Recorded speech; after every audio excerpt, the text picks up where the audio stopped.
Foad, pleasure Good morning. to see you. So I'm going to go through a few quick questions, if you don't mind, just where you were born, when, if you want to say it, a little bit about your family, your wife. Those are the first parts of this, so I'll let you extemporize on that.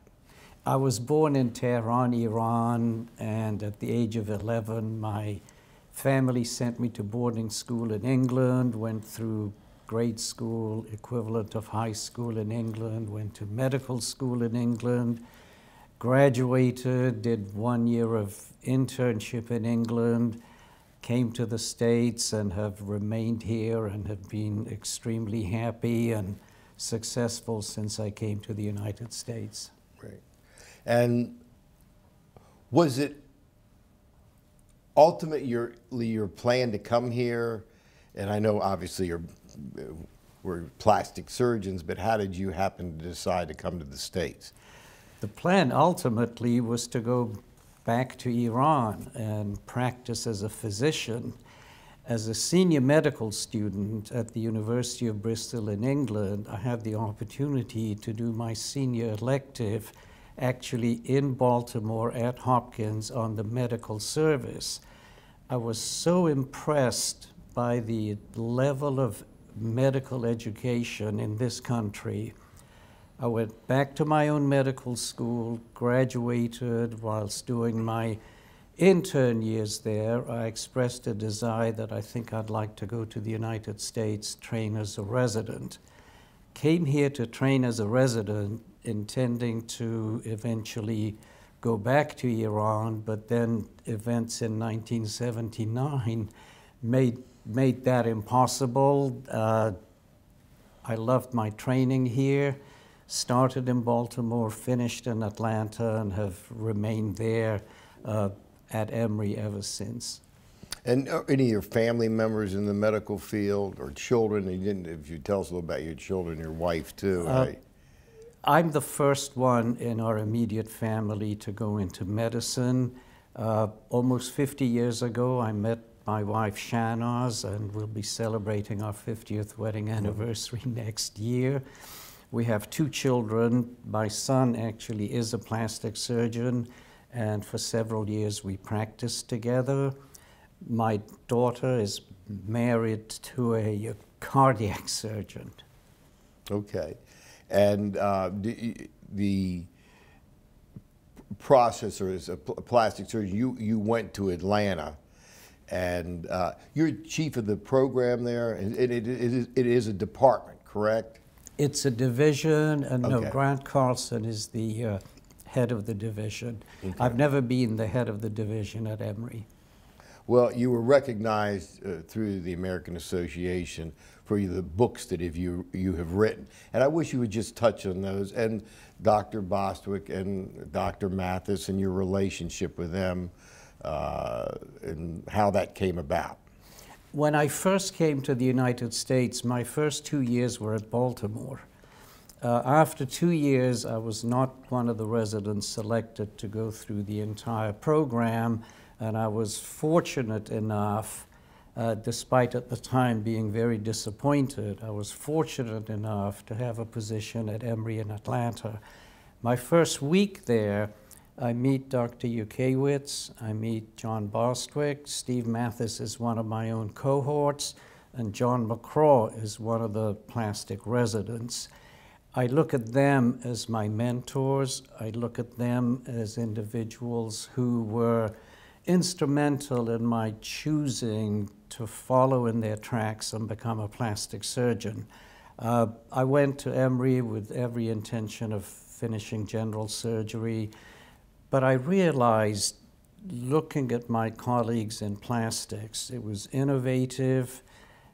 They were coming up with new ideas, whereas in general surgery there were 2 ways to do a gastrectomy, only 1 way to do a colectomy. So that encouraged me. I look at all of them, also Louis Vasconez as one of my mentors, the encouragement.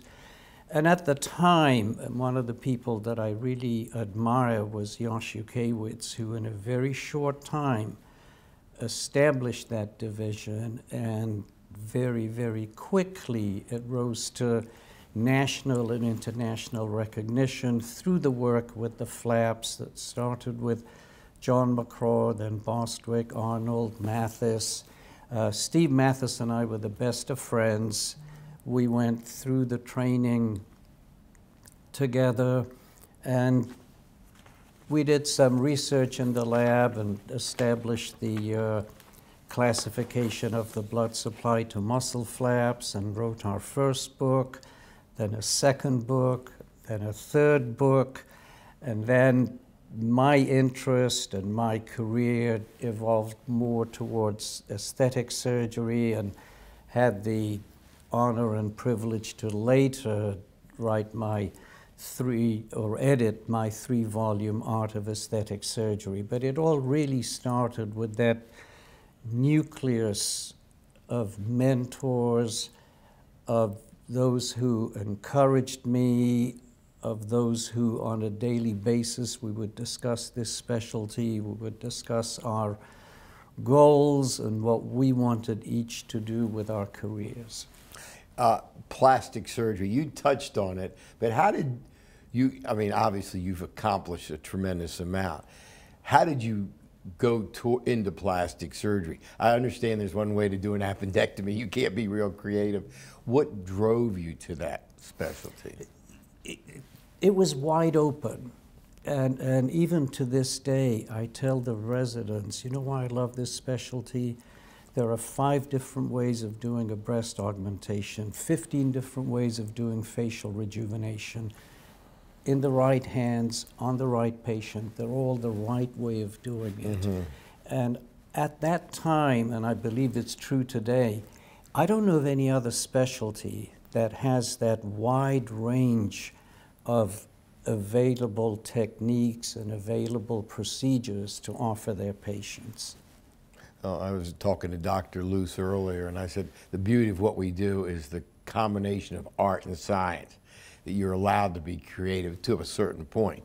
You've done it. It's interesting because you taught me something today, that you've done this amazing crossover from muscle flaps and reconstruction to aesthetic and surgery. Was that driven, how did you go to that direction? Was it just a natural evolution of what your practice was? Mine did the same thing, except I wasn't as extensive. My practice ended up all cosmetic at the end.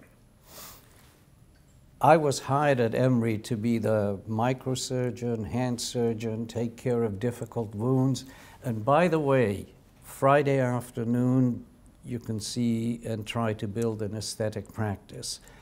And Friday afternoon became All Day Friday. And as I built a reputation, as younger individuals joined the group, and for example, I handed hand surgery to one of them, some of the reconstructive surgery to another. The aesthetic day became the aesthetic 2 or 3 days. And as my reputation in the town grew, there was more demand for aesthetic surgery from me than reconstructive. That's a model that doesn't work anymore today, but that's how I made the transition from reconstructive to aesthetic, by working hard, building a reputation, taking care of amputated fingers and impossible wounds. Mm-hmm. And at the same time, as the reputation builds and as the word plastic surgery, most people, the public, don't know a plastic surgeon can be just a hand surgeon and only do just hands, or exclusively aesthetics. So as your name spreads around town, the patients came and the practice transitioned from reconstructive to aesthetic. Okay. Now, I didn't ask you, but who were your mentors? Who were the people that you look at that influenced you the most in plastic surgery? I know you mentioned Dr. Yurkiewicz and... Yurkiewicz, Bostwick, Mathis, Vasquez. I took something from each of them. Okay. I didn't start there saying, you know, my goal is to, quote, grow up and be just like Dr. Yurkiewicz or just like Dr. Bostwick. I looked at their style, their teaching style, how they treated their patients, decided what I liked, decided what I didn't like, decided what I was doing that was better or suited me and my personality better than what they did, and then took from those, but also looking at them, looking at their work ethic, looking at how they apportion their time between family, work, sports. So I took a little from all of them, and I was lucky enough not to just have one, but to have several that I could look at and pick and choose. But, you know, that's what I'm going to do. No, I'm not going to do it his way. Well, this kind of leads me into my next question, which is, we've seen paradigm shifts in plastic surgery. I just would like you to talk about what you've seen. And what you started in practice what year? 1978. Okay. And so we've seen a lot of change. I just want to hear in your words what you see as how that affected things, what you feel are the most important. Just touch on those if you would. I like to think of it as intrinsic to the specialty itself and also outside. I mean, since then, the world has changed. And when the world changes, whether we like it or not, and we have no control over how the world changes, it influences what we do. For example, I started out, the way you built a practice was to be available, take care of your patients, do good work, and you would build a practice. Today, it's all done on Instagram, it's all done on social media. We lived through the FTC allowing physicians to advertise. At that time, we thought, oh my goodness, this is going to open the floodgates. Compared to what has happened with social media, advertising by physicians was nothing. Yeah. So these are the external things that have influenced the changes in plastic surgery.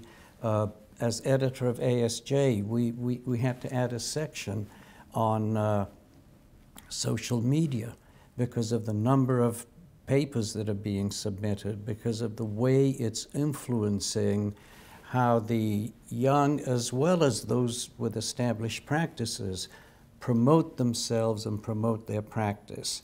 The other thing, of course, electronic medical records. And I tell some of my patients that, you know, it's going to take me longer to do the, quote, paperwork after we've talked than it's taken the time that I spend with you. So those have been huge paradigm shifts that have really changed how we practice plastic surgery. It's also changed how we teach plastic surgery. I do tell our residents, if you have any desire to build an aesthetic practice, then you have to go for it right from the start. You have to be savvy with social media. It's not going to work the way it worked for me back in the early 80s. So that's the outside that we have no control over.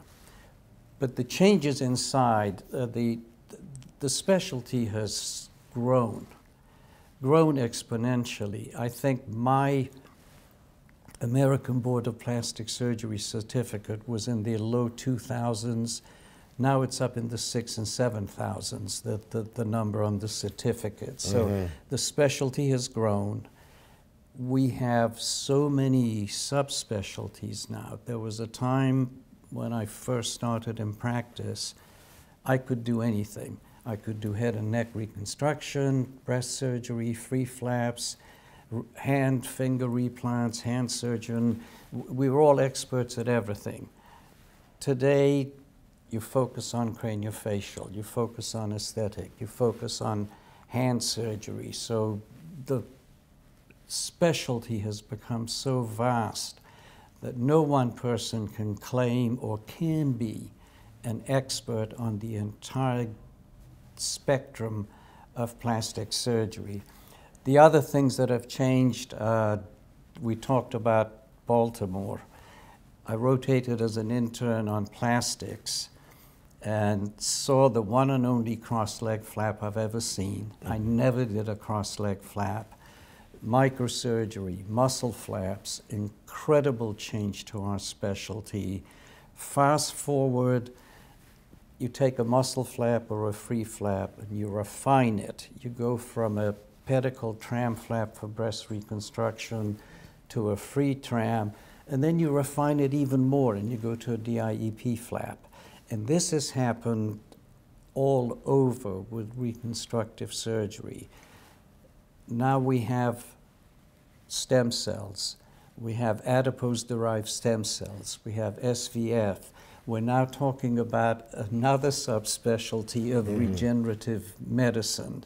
So these have been the incredible advances within the specialty that have changed how we practice and how we teach plastic surgery. And back when I was training, the faculty was 2 when I started, 3 when I finished my 2-year residency. We now have departments of plastic surgery with faculty of 20 or 30 individuals because it's so vast now. Yeah. You cannot have 2 people train you in all there is to know about plastic surgery. So it's exciting and it'll continue to grow.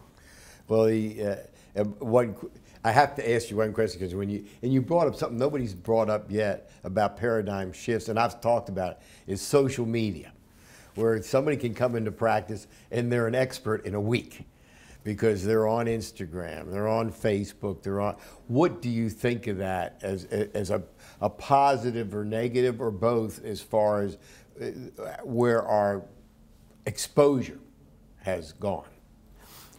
The negative to this specialty is that what we do is being trivialized.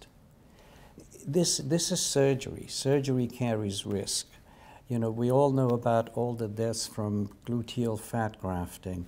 People lose their life just having a facelift or even a breast augmentation. So trivializing this on social media is not good for our specialty. It's not good for the perception that the public have of us. The second thing is that I know it alienates the established plastic surgeons when somebody comes new in town, fresh out of training, all over social media, and as you said, they claim themselves to be the best or to be an expert. And I'm often asked by friends and family from California, do you know Dr. So-and-so? Never heard of him. Well, he says he's an expert and he's innovated and made new facelift procedures, and I tell my family, my cousins are in Los Angeles, I like to think I know something about facelifts. I've published in books and journals, but I've never heard of this individual, and I don't know what innovation the individual is talking about. So in that respect, it can be harmful. But the other way of looking at it is if it's done responsibly and we can educate the public, for example, warn them about the dangers of being operated on in a facility that's not accredited, warn them about being operated on by a physician who may not even have had any surgical training. So it's a two-edged sword, but I think we can use it for our own benefit. If someone who is not board certified, not even a surgeon, goes to social media to present themselves as an expert, we also have the option to go to social media and expound on our training, our background, our certification, the fact that we as members of ASAPS and ASPS and the association have pledged that we will only practice in accredited facilities. So there is a dark side to it, but I think the positive side is wide open for us. Are we taking advantage of it? Very, very limited fashion. I appreciate when you said we don't want to trivialize surgery.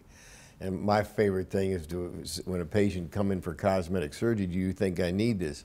My answer is I've never seen anybody die from not having cosmetic surgery. every surgery we do has an upside and a downside.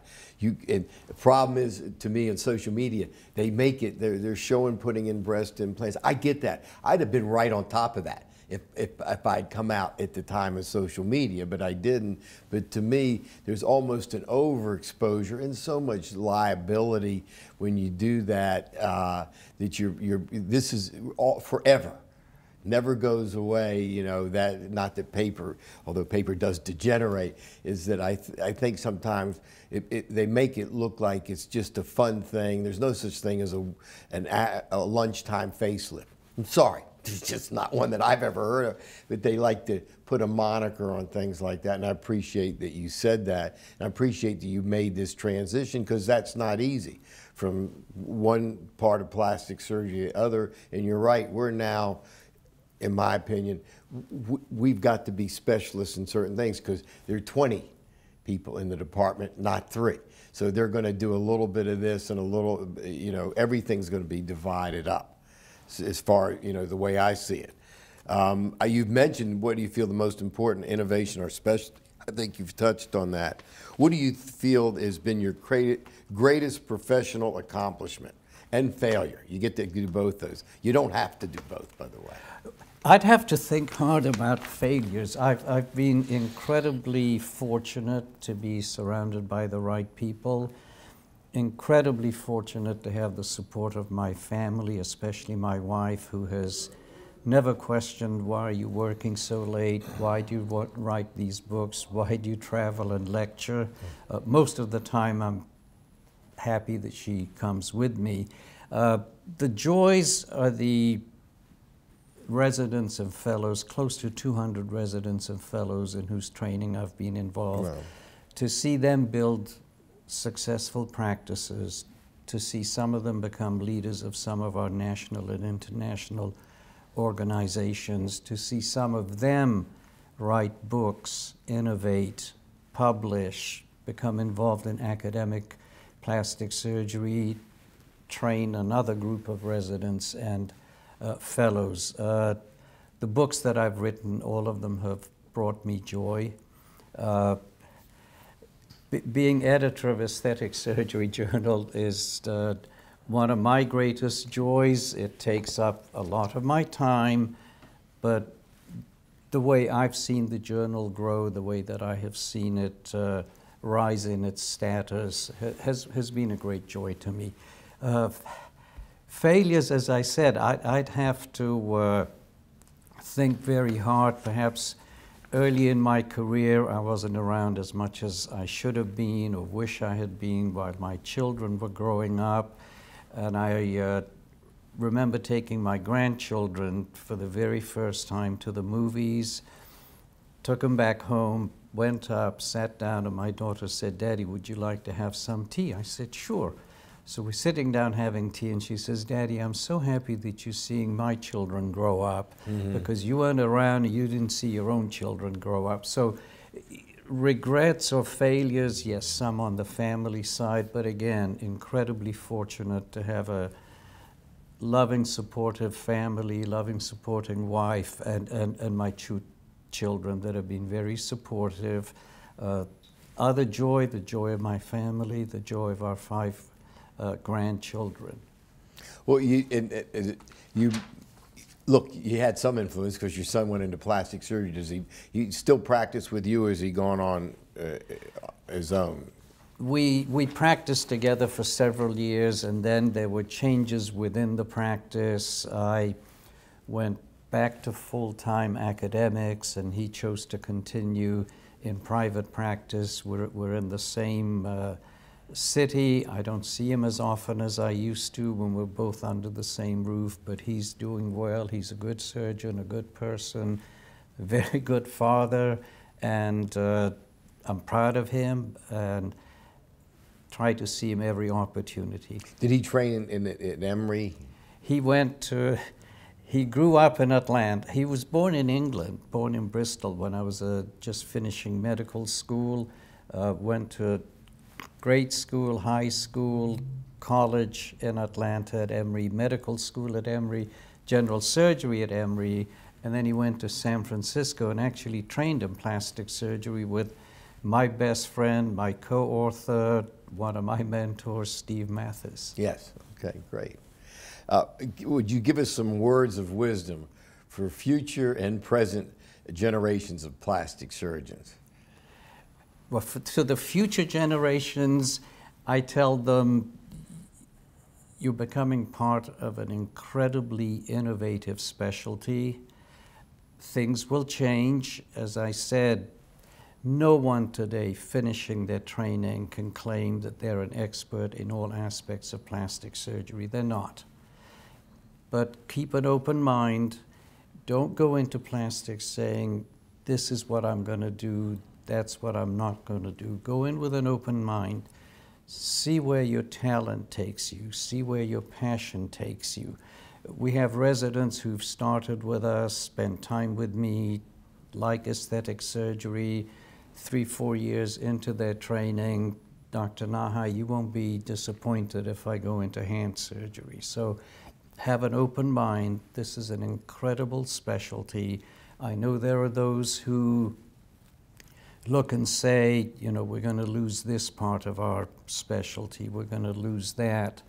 That may happen, but we're innovative. Look at what we're doing with stem cells. Look at what we're doing with regenerative medicine. And I'm so happy to see that plastic surgeons are involved right at the edge, leading edge of the research with stem cells. All right, then this brings me to my next question, is that what do you see in plastic surgery? You get to go out, fast forward 25 years. Some people don't like to answer that, but you get to say anything, and someday hopefully somebody will look back at that and say, whoa, that was it. If I told you we were going to transplant faces 30 years ago, you'd say, really? How? Or 40 years ago. So what do you foresee for the future in our specialty? And I agree with you, we're always pushing the edge, so you get to say anything you want. Well, and you one of the things that I already tell our residents, especially when they ask me to lecture on facelifts, and even when I go around as a visiting professor and ask to talk about facial rejuvenation, I tell them, spend time learning how to do injectables. Read and learn about these external devices for tissue tightening. And I tell them, I'm going to be able to do facelifts until I retire. But by the time you're in mid-career, don't be surprised if injectables, external tissue tightening techniques, adipose-derived stem cells render surgical facelifts obsolete. I tell them it may not happen during your career, maybe at the end of your career, but that's one of the possibilities. Currently, the modalities are radiofrequency, ultrasound applied to the skin or through the skin to the deeper tissues to tighten them. And I think once these are refined, I don't think we're there yet, and I tell everyone, don't hang up your scalpels yet. We don't have the solution for excess inelastic skin. We have to resect it.